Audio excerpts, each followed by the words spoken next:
khona emakhaya okhulumako umthandazi uDlamini osepititifu ngokuhlala lapha. Athi ngizalwa lapha ekhaya eSwatini enhletsheni lapho ngitalwa khona lapha eSombulungwane sekhaya kithi Mbamba lapha.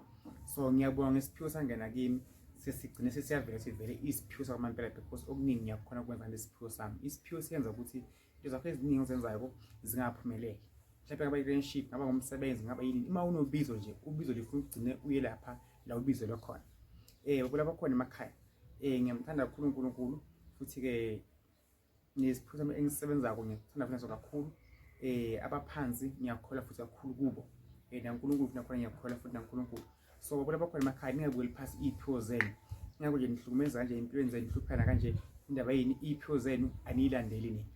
So Swaziland, Manzini, Hlangano, Hlathi, Mbabane, Lavumisa, Sihluthe, Stegi, Mankayane. Ngiyanibingelela kakhulu uDlamini lomthandazi walapha. Nina bomkhaya bami. Usinibusise bomkhaya bami. Ukenifisile nithumele inkinga zenu lapha kuDlamini umthandazi. Ngisepititifu ngapha kwelithaka. Into lapha ekhaya eSwatini. Ngafika nge-5 ngaphatheka kahle kakhulu ngavele kukithi vele. So nani-ke lapho-ke South Africa wonke ngiyambingelela naZimbabwe naBotswana na-America na-UK naMozambique indawo lezo. Ngibuka abantu abaningi bangibhala bangibuza iy'nkinga zabo ababhekene nazo. Ngikule khona ekhaya niphathe kahle, nginithanda kakhulu. Thumela inkinga zenu nginikhulekise, nifake ama-SMS. Inkinga ye-relationship, uyagulela, usejele, nenkinga lezi ezingapheli, uphathwa ikhanda, uphathwa ngamehlo, uyalunywa emzimbeni, uhlukumezeka. Zikhona iwehlo zami Dlamini ziwu-R200 each. Ziyatholakala lapha eNelspruit nasePitoli.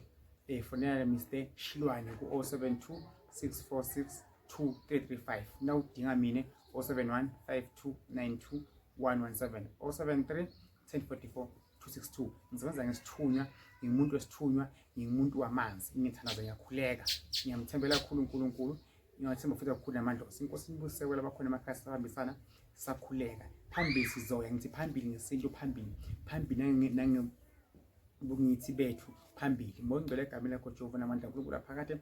Ngongcwele amandla wangenza kimi. Ngiyothinta umuntu ngesandla bese uyaphila. Ngiyombheka ngamehlo bese ngibona inkinga zakhe, ngimprofithe, ngimtshele ngikubonayo la kumele kulungise. Ngikole khona ekhaya ngiyamkhulisa njengamanje ubukela le video kaMdlamini umthandazi. Ngithi inkosi inibusise egameni lasePhakade. Haleluya. Ngikole khona ekhaya ngesiphiwo sokuthi ngibambe into ngikhulekele bese iyaphila. Ngaba ngumuntu, ngaba ikhaya lakho, ngaba ngabe ngiphi inkinga, ngoba manje into eseyigcwele kakhulu emhlabeni ngamadimoni. Nemoya wobumnyama, nemoya wegangana, nemoya wokuthakathana, Satanism. Nensizakale original yesithunywa. Angendaba ukuthi udlulele udleni endlini yakho ugcwele impahla enjani. Enginendaba nakukodwa, ungaphumelela kanjani? Yini edingwe ukuthi uphumelele? Ungasizakala kanjani? Inkinga yakho ivimbeke kuphi? Inkosi ibusise ngikole khona ekhaya.